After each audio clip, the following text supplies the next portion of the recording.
નમસ્કાર મિત્રો, હું છું નીરજ ભરવાડ અને આવી ગયો છું એક નવો વિડીયો લઈને. તમને ખ્યાલ છે એ પ્રમાણે આવનારી પીએસઆઈ અને કોન્સ્ટેબલની ભરતીને ધ્યાનમાં રાખીને આપણે મેથ્સ અને રિઝનિંગના અતિ મહત્વના 10 પ્રશ્નો સોલ્વ કરીએ છીએ. અને એના માટેની આપણે જે સિરીઝ ચાલુ કરી છે એનું નામ છે ટોપ 10 ક્વેશ્ચન્સ સિરીઝ. તો ચલો આજના વિડીયોના 10 પ્રશ્નોની શરૂઆત કરીએ. તો ચલો ફર્સ્ટ ક્વેશ્ચન જોઈએ. આ સાદુરૂપનો એક પ્રશ્ન છે જેમાં વર્ગમૂળના અંદર વર્ગમૂળ આપેલું હોય. તો તમે સપોઝ ગણતરી કરવાની શરૂઆત અહીંથી કરો કે 72 પછી અહીંયા કંઈ નથી, તો સાદુરૂપમાં જ્યારે કોઈ નિશાની ના હોય ત્યારે સામાન્ય રીતે ગુણાકારનો સંબંધ સમજવાનો કે 72 નો ગુણાકાર શેના સાથે, તો કે નહીં ખબર. 80 ને માંથી માઇનસ કરો શું, તો કે આ જે છે 244 માં એડ શું કરો. તો આવા પ્રકારના પ્રશ્નોની શરૂઆત છેડેથી, એટલે જ્યાંથી તમને સ્પેસિફિક આન્સર મળતો હોય ત્યાંથી શરૂઆત કરવાની. આનો અર્થ શું થયો કે 49 નું વર્ગમૂળ શું થશે, તો કે 7. મોઢે ગણતરી કરી શકાય. હું તમને એવો જ પ્રયત્ન કરાવું છું કે તમે મિનિમમ કેલ્ક્યુલેશન કરો. હું હોય તો દાખલો કેવી રીતે ગણું એવી રીતે સમજાવવાનો ટ્રાય કરું છું કે 151 માંથી 7 જાય તો 144 આવે. 144 વર્ગમૂળમાં તો 144 નું વર્ગમૂળ થશે 12. આનું વર્ગમૂળ થયું 12. એ 12 તમે અહીંયા એડ કરો તો 244 ને 15 256. 256 ટોટલી વર્ગમૂળના અંદર આપેલા છે. તો 256 નું વર્ગમૂળ શું થશે, તો કે આ વર્ગમૂળ નીકાળો એટલે 16 જવાબ આવે. 80 માંથી 16 જાય તો 64. આ 64 વર્ગમૂળની અંદર આવે. વર્ગમૂળમાં 64 લખો તો જવાબ આવશે 8. અહીં સુધી તમારો જવાબ આવ્યો 8. હવે વર્ગમૂળમાં 72 આવી રીતે લાસ્ટ સ્ટેપ આવતું હતું, તો આ 64 નો જવાબ આવે છે 8. તો તમે એક વસ્તુ ખાસ ધ્યાન રાખો કે આ જે 64 નું વર્ગમૂળ 8 આવ્યું એ અને 72 બંને એકબીજા સાથે ગુણાકારના સંબંધમાં હશે. આ ખાસ ધ્યાન રાખજો. અહીંયા કોઈ નિશાની આપી હોત તો એનો પ્લસ માઇનસ નો રિલેશન શું છે એસ્ટાબ્લિશ થાત. જેમ કે અહીંયા માઇનસ, અહીંયા પ્લસ, અહીંયા માઇનસ આપેલું છે. જ્યારે અહીંયા કોઈ નિશાની નથી આપી તો તમે ત્યાં ગુણાકારનો રિલેશન છે એવું સમજીને ગણતરી કરવાની રહેશે. હવે તમે આનું ગુણાકાર કરો તમે તો 8 દુ 16 નો છગડો વધી પડી 1, 8 7 56 1 57. 576 નું વર્ગમૂળ, તો 576 નું વર્ગમૂળ શું થશે, તો કે 24. 24 એ આનું વર્ગમૂળ થયું. Option she is the right answer. આગળ વધી અને સેકન્ડ ક્વેશ્ચન જોઈએ છે. 25 સંખ્યાઓની સરેરાશ 30 છે. એક સંખ્યા ભૂલથી 50 ના બદલે 150 લેવાઈ. એક સંખ્યા 50 ના બદલે 150 લેવાઈ છે, જ્યારે બીજી સંખ્યા 200 ના બદલે 150 લેવાઈ છે. બીજી સંખ્યા 200 ના બદલે 150 લેવાઈ છે.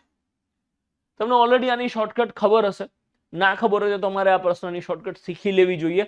હું તમને ડાયરેક્ટ એની શોર્ટકટ સમજાવું છું અને બાય ડિફોલ્ટ એવું માની લઉં છું કે તમને આ ચેપ્ટર આવડે છે. સો આ જે ભૂલ છે, બે ભૂલો અહીંયા આપેલી છે.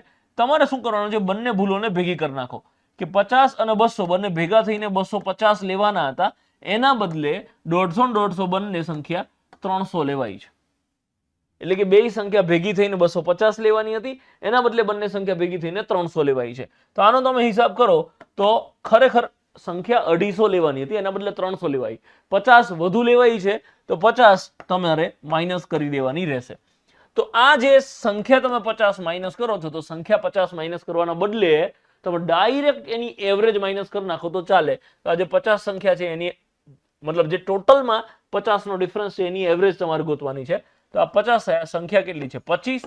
છેદવાળો 25 દુ 50 માઇનસ 2. સરેરાશ કેટલી હતી, 30. માઇનસ 2 કરો એટલે સીધો તમારો જવાબ આવી જશે 28. એટલે કે 28 એની ઓરિજિનલ સરેરાશ હોય. ઓકે છે. જો તમને આ વસ્તુ નથી ખબર તો પહેલા તો તમારે એક કામ કરવું જોઈએ કે પહેલા ભૂલવાળા પ્રશ્નો ગણાય કેવી રીતે એ ગણતરી કરવી જોઈએ.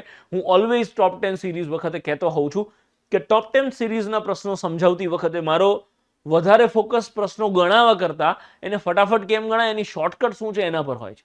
રાઈટ. તો આપણે આ ક્વેશ્ચનમાં એની શોર્ટકટ સમજ્યા. આગળ વધીએ. નેક્સ્ટ ક્વેશ્ચન જોઈએ કે નીચેનામાંથી કઈ સહ અવિભાજ્યની જોડ નથી. નાઉ વોટ ઇઝ સહ અવિભાજ્ય? તમને ખબર હશે, ના ખબર હોય તો હું કહું. એવી સંખ્યા જેનો ગુસા 1 આવે એને આપણે સહ અવિભાજ્યની જોડ કહીએ છીએ. આ પહેલી વસ્તુ સમજો. યા તો એક બીજી લેંગ્વેજમાં તમને સમજાવું તો કે જે બે સંખ્યાનો છેદ ના ઉડે, બહુ સાદી ભાષામાં સમજાવું, જે બે સંખ્યાનો છેદ ના ઉડે એને સહ અવિભાજ્યની જોડ કહેવાય. અને જ્યારે સંખ્યા સહ અવિભાજ્યની જોડ હોય, હંમેશા બે સંખ્યા હોય, જ્યારે સહ અવિભાજ્યની જોડ હોય તો ગુસા હંમેશા 1 આવશે અને લસા હંમેશા એ બે સંખ્યાઓનો ગુણાકાર આવશે. આ ઓલવેઝ ધ્યાન રાખજો. જેનો ગુસા 1 એ સહવિભાજ્યની જોડ અને એનો લસા એટલે બંને સંખ્યાઓનો ગુણાકાર. તમે જુઓ અહીંયા 6 અને 13 છે, આનો ગુસા 1 આવે એટલે કે તમે 6 અને 13 નો છેદ ઉડાડો તો કઈ છેદ જ ના ઉડે. 20 અને 21 આનો છેદ ઉડાડો તો કોઈ દિવસ છેદ જ ના ઉડે. 17 અને 19 આનો છેદ ઉડાડો કોઈ દિવસ છેદ જ ના ઉડે. જ્યારે 11 અને 77 છે તો અહીંયા તમે 11 સત્તા 77 છેદ ઉડાડી શકો છો. ધેટ મીન્સ આનો ગુસા 11 છે એટલે આ સહવિભાજ્યની જોડ ના કહેવાય. So the right answer is option D. આપણને એ જ પૂછ્યું છે કે કઈ સહવિભાજ્યની જોડ નથી, તો કે ઓપ્શન ડી એ સહઅવિભાજ્યની જોડ નથી એવું આપણે કહી શકીએ. એક બીજી વસ્તુ તમારે લખવી હોય તો લખી રાખજો કે કોઈ બે સંખ્યાઓ સહવિભાજ્યની જોડ છે કે નહીં એ નક્કી કરવા માટેની એક બે વસ્તુ છે, હું તમને કહું એ લખી રાખો. પહેલી વાત તમે લખી શકો કે બે ક્રમિક સંખ્યાઓ હંમેશા સહવિભાજ્યની જોડ હોય. હું અહીંયા તમને લખી આપું છું. બે ક્રમિક સંખ્યાઓ હંમેશા સહઅવિભાજ્યની જોડ હોય. પ્લસ એક બીજી વસ્તુ કે બે અવિભાજ્ય સંખ્યાઓ એ પણ હંમેશા સહવિભાજ્યની જોડ હોય છે. તો આ એની આઈડેન્ટિટી છે. તમે જોઈ નક્કી કરી શકો કે આ તો છે જ સહવિભાજ્યની જોડ. જેમ કે 20 અને 21 આ તો છે જ સહવિભાજ્યની જોડ. આ બંને અવિભાજ્ય સંખ્યા તો કે આ તો છે જ સહવિભાજ્યની જોડ. તમારે ખાલી ચેક આ બંનેમાં કરવાનું રહે. અને ઓપ્શન એ ચેક કરવા કરતા ઓપ્શન ડી ચેક કરો કે ભાઈ 11 એ એનો ગુસા થાય છે તો તમને ફટ દઈને ખબર પડે કે ભાઈ આ સહવિભાજ્યની જોડ નથી. કેમ? તો કે સહવિભાજ્યની જોડનો ગુસા હંમેશા 1 થતો હોય છે. ચાલો આગળ વધીએ અને નેક્સ્ટ ક્વેશ્ચન જોઈએ. આ ઘાત અને ઘાતાંકનો પ્રશ્ન છે કે જેમાં માઇનસ ઘાત આવે એવા પ્રશ્નોને કેવી રીતે સોલ્વ કરીશું. તો પહેલા હું તમને આનો કોન્સેપ્ટ સમજાવું. ધારો કે હું તમને એવું કહું કે 3/4 છે એની -2 ઘાત આપેલી હોય તો કોઈ પણ પદની માઇનસ ઘાત આપેલી હોય એને વ્યસ્ત કરો ને, આધારને વ્યસ્ત કરો ને તો એ માઇનસ ઘાત પ્લસ થઈ જાય. અહીંયા આધાર તરીકે શું છે તો કે 3/4. એને હું ઊંધું કરી નાખું એટલે કે 4/3 કરી નાખું તો આ જે -2 ઘાત છે એ +2 ઘાત થઈ જાય. તો આ વસ્તુ તમે ધ્યાન રાખજો અને આ કોન્સેપ્ટના આધારે તમારે આ એન્ટાયર ક્વેશ્ચન સોલ્વ કરવાનો છે. પહેલું પદ જો 1/2 ની -1 ઘાત. તો આ -1 ઘાતને મારે પ્લસ ઘાત કરવી છે તો હું એનો જે આધાર છે એને ઉલટાઈ દઉં એટલે કે અંશને છેદને અંશમાં લઈ જવું, જેને ગણિતની ભાષામાં વ્યસ્ત કર્યું કહેવાય. તો 1/2 ને વ્યસ્ત કરો એટલે 2/1 થઈ જશે અને એની જે -1 ઘાત હતી એ +1 ઘાત થઈ જશે. એટલે 2 ની 1 ઘાત તમે ના લખો તો ચાલે. માઇનસ આ 1/4 ઊંધું કરો એટલે 4 ની -1 ઘાત, સોરી 1/4 ને ઊંધું કરો એટલે 4/1 થઈ જશે, -1 ઘાત પ્લસ ઘાત થઈ જશે. એટલે 4 ની 1 ઘાત ને હું ખાલી 4 લખી શકું. એના 12 ની આ જે -1 ઘાત છે એ તમે લખો તો 2 ની -4 ઘાત એટલે -2 અને -2 ની -1 ઘાત. તો આ માઇનસ ઘાત ને પ્લસ ઘાત કરવી છે તો જે આધાર છે એને હું વ્યસ્ત કરી નાખું. તો -2 નું હું વ્યસ્ત કર્યું તો 1/-2 આવું થશે અને આ જે -1 ઘાત હતી એ +1 ઘાત થઈ જશે. અને કોઈ પણ અંકની પ્લસમાં 1 ઘાત હોય એ તમે ના લખો તો ચાલે. તો 1/-2 એટલે option she is the right answer. આગળ વધીએ અને નેક્સ્ટ ક્વેશ્ચન જોઈએ. પ્રતિદિન 8 કલાક પ્રમાણે 5 દિવસમાં 4 મજૂરો 280 રૂપિયાની મજૂરી મેળવે તો 12 મજૂરો 4 દિવસમાં 2 કલાક પ્રમાણે કામ કરે તો કેટલા રકમની મજૂરી મેળવશે. આખી રકમ ફરીથી લખી અને તમને આનો એક સૂત્ર સમજાવું છું. 8 કલાક પ્રમાણે 5 દિવસ કામ કરી 4 મજૂરો 280 રૂપિયાની મજૂરી કરે છે. એટલે આ 280 રૂપિયાની મજૂરી મેળવે છે. જો 12 મજૂરો, તો આપણે મજૂરના નીચે મજૂર લખીશું. 12 મજૂરો 4 દિવસ સુધી 2 કલાક પ્રમાણે કામ કરે તો આ લોકો કેટલા રૂપિયા મજૂરી મેળવશે. આ તમારે ગોતવાનું છે. તમને બધાને ખબર હશે, ના ખબર હોય તો હું કહું. આપણી બુકમાં આપણે આનું એક સૂત્ર આપેલું છે. શું છે સૂત્ર? તો કે M1 D1 T1 છેદમાં M2 D2 અને T2 અને W હંમેશા ઊંધું આવશે. W1 નીચેની લાઈનમાં લખાય ને W2 ઉપરની લાઈનમાં લખાય. સો W1 નીચે આવશે. હવે કદાચ તમને બધાને પ્રશ્ન થાય કે M D T W શું છે, તો હું એક્સપ્લેન કરું. એમ એટલે શું? મેન એટલે કે માણસો જે કામ કરતા હોય એને મેન કહેવાય, એને અહીંયા એમ કહીશું. સો આ કેસમાં મજૂરો છે, સો આ તમારું એમ થયું. પહેલી લાઈનમાં લખ્યું એને M1 કહેવાય, બીજી લાઈનમાં લખ્યું એને M2 કહેવાય. પછી શું છે? ડી એટલે ડેઝ, ડેઝ એટલે દિવસો. તો અહીંયા પહેલી લાઈનમાં જે લખ્યું છે એને D1 કહેવાય, બીજી લાઈનમાં લખ્યું છે એને D2 કહેવાય. ટી એટલે ટાઈમ, જે સામાન્ય રીતે કલાકમાં આપેલો હોય. તો ટાઈમ એટલે આ રહ્યું, પહેલી લાઈનમાં લખ્યું એને T1 કહેવાય, બીજી લાઈનમાં લખ્યું એને T2 કહેવાય. અને W એટલે કે વર્ક. તો કે જે મેન ડેઝ અને ટાઈમમાં ના આવે એ બધી વસ્તુને આપણે વર્ક સમજીશું. ઇન ધીસ કેસ 280 રૂપિયાનું વર્ક છે. સો આ વર્ક 1 છે અને આ વર્ક 2 છે. ઘણી વખત આ ચારે ચાર વસ્તુ તમને રકમમાં આપતા હોય છે, ઘણી વખત 4 માંથી 3 જ વસ્તુ આપતા હોય છે. તો આમાંથી જે ના આપ્યું હોય એ નહીં મૂકવાનું. બાકી સૂત્ર તો દર વખતે તમે આ ફોલો કરી શકો. તમે આ સૂત્ર પ્રમાણે આ બધી વેલ્યુ મૂકો તો M1 એટલે કે 4, M1 D1 અને T1 માણસો, દિવસો અને કલાક, જે ઉપરનું છે એ ઉપર આવે, નીચેનું છે એ નીચે આવે. 4 × 5 × 8 થશે. અને બીજી લાઈનમાં જે માણસો, દિવસો અને કલાક હોય એ બીજી લાઈનનું બીજી લાઈનમાં આવે. એટલે કે 12, 4 અને 2 બીજી લાઈનમાં આવશે. 12 × 4 × 2. આ જે વર્ક છે એ હંમેશા ઊંધું થશે. તમે જો સૂત્રમાં વર્ક 1 નીચે લખાય છે ને વર્ક 2 ઉપર લખાય છે. સેમ એવી રીતે અહીંયા વર્ક 1 આપેલું છે તો એને આપણે નીચે લખીશું, અને વર્ક 2 નથી આપ્યું એ તમારે ગોતવાનું છે તો એને ક્યાંય નહીં લખવાનું. અને હવે ધબધબાટી બોલાવો જે આવે જવાબ.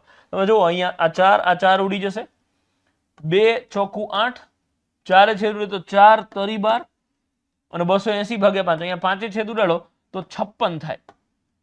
56 પંચા 280 થાય અને 56 તરી 168. તમે આનો ગુણાકાર કરો એટલે 168 રૂપીસ, 168 રૂપિયા આ તમારો જવાબ થયો. અહીંયા ગુણાકાર કરીને 168 છેદમાં આવે છે, પણ ભલે છેદમાં આવે, આ તમારી શોર્ટકટ છે. આ સૂત્રનો ઉપયોગ કરીને તમે જવાબ લાવો એટલે ભલે છેદમાં આવે તો છેદમાં, પણ આ તમારો જવાબ થઈ જશે 168 રૂપીસ. તો option she is the right answer. Next question જોઈએ કે એક સામાન્ય વર્ષમાં 53 બુધવાર હોવાની સંભાવના ગોતો. આ પ્રકારના પ્રશ્નને સોલ્વ કરવા માટેની એક સુપર શોર્ટકટ છે. તમારે લખવું હોય તો લખી રાખજો. શું? તો કે આપેલ સમયગાળો જે હોય એ સમયગાળાને 7 થી ભાગી નાખો. સમયગાળાને તમે 7 થી ભાગો અને પછી જે શેષ વધે છે એ શેષ ભાગ્યા 7 આ તમારો જવાબ થઈ જશે. આને હું જવાબ કહીશ. ફરી એક વખત સમજાવું છું, જ્યારે કેલેન્ડરના સંભાવનાવાળા પ્રશ્નો પૂછાય ત્યારે તમે આની ગણતરી આવી રીતે કરશો કે જે સમયગાળો આપ્યો એને 7 થી ભાગી, જે શેષ વધે છે એના ભાગ્યા 7 કરી નાખવાના, એ તમારો જવાબ. અહીંયા સમયગાળો શું છે? તો કે એક સામાન્ય વર્ષ.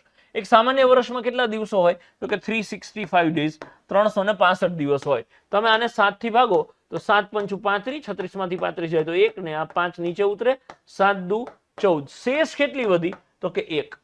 તો આપણો જવાબ શું આવશે? શેષ વધે છે 1 એના છેદમાં 7. તો 1/7.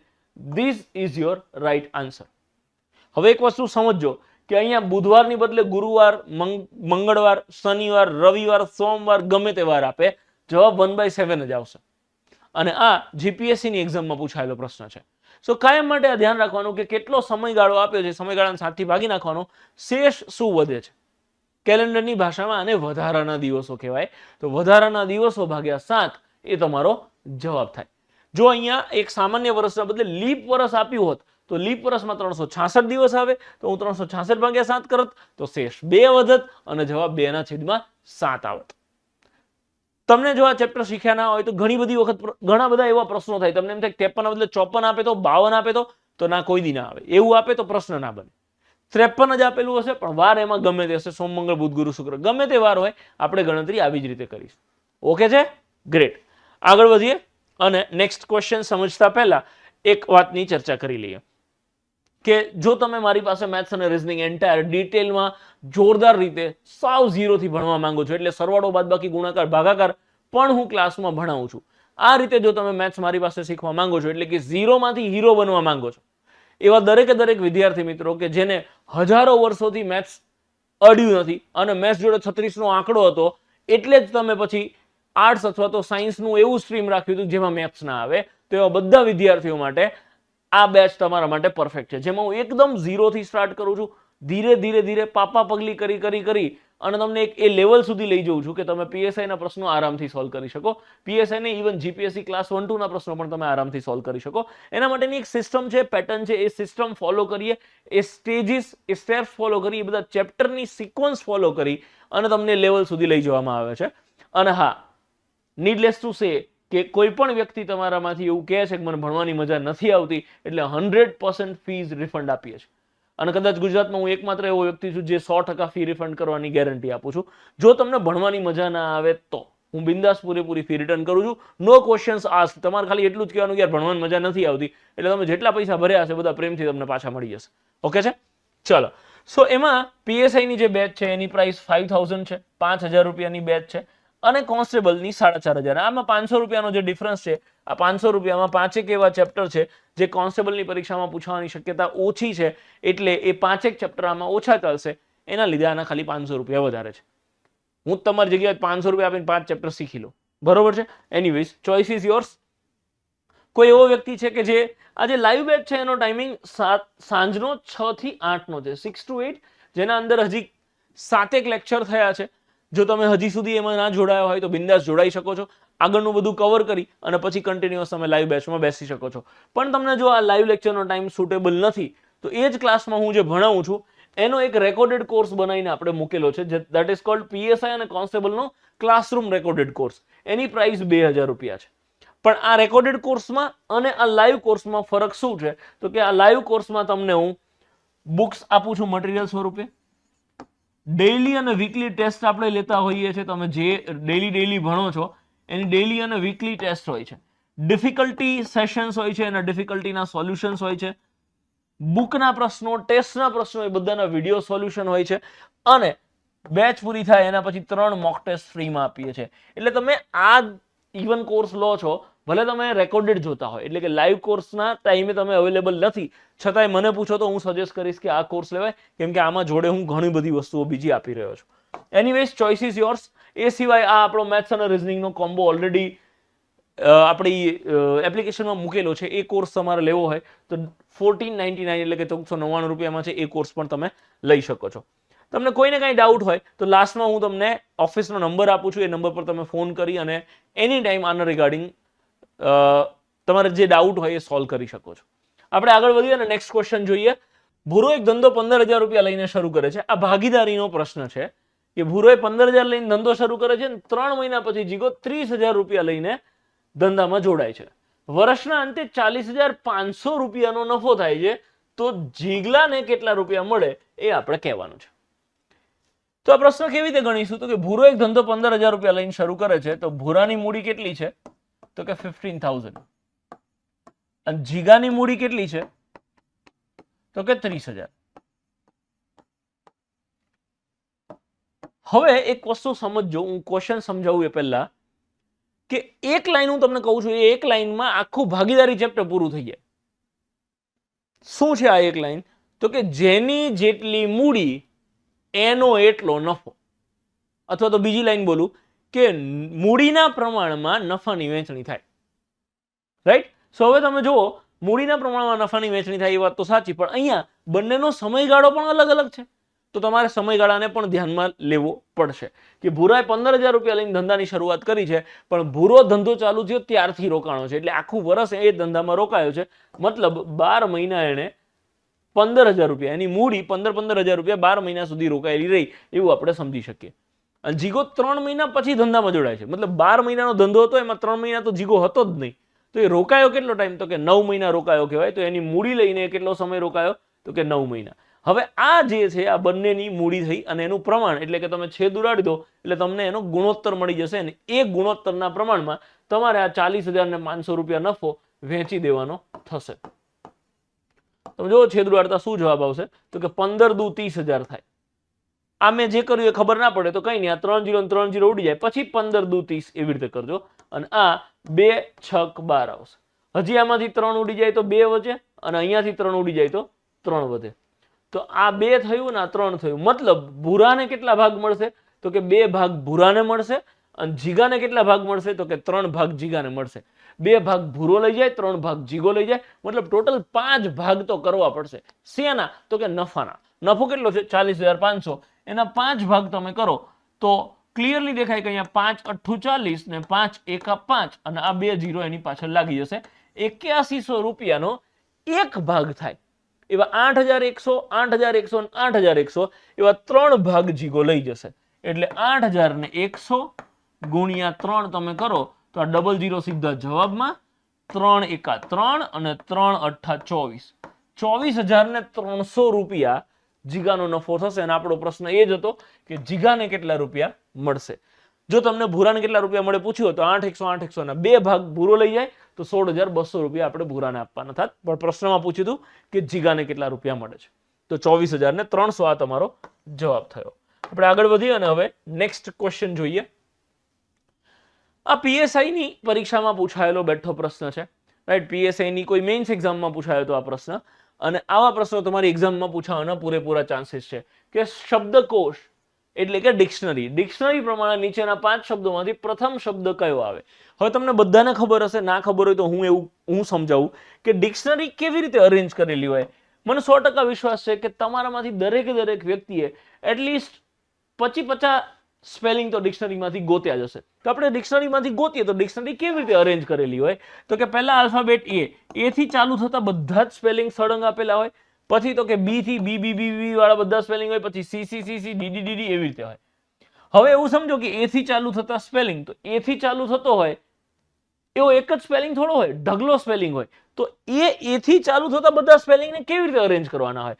તો પછી એના બીજા અક્ષરને ધ્યાનમાં રાખવામાં. એનો જે બીજો અક્ષર હોય એની પાછી એબીસીડી પ્રમાણે ગોઠવાનું કે ભાઈ એમાં એ થી બીજા અક્ષરમાં એ આવતો હોય એવા બધા પહેલા આવે, પછી બી વાળા, પછી સી વાળા, પછી ડી વાળા. હવે સમજો બીજો અક્ષર બી એ આવતો હોય એવા ઢગલો હોય તો શું કરે? તો કે ત્રીજા અક્ષરને ધ્યાનમાં લેવાય. તો જ્યાં સુધી સરખા આલ્ફાબેટ આવતા હોય એને સળંગ લખી અને પછી તમે એને એબીસીડી પ્રમાણે ગોઠવતા હોવ છો. હું શું કહેવા માંગુ છું એ તમને આ એક એક્ઝામ્પલ સમજાવીશ એટલે લગભગ ખબર પડી જશે કે અહીંયા એસ થી શરૂ થતા 5 સ્પેલિંગ આપેલા છે તમને. SPIN સ્પાઇન, સ્પાઇનલ, સ્પિનર,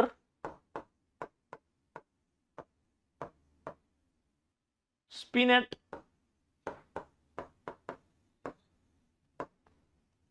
અને સ્પિન્ડલ. હું એક કામ કર્યું, શું કામ કર્યું તો કે આ બધું થોડુંક ઉપર લઈ લઉં એટલે મને લખવાની મજા આવે.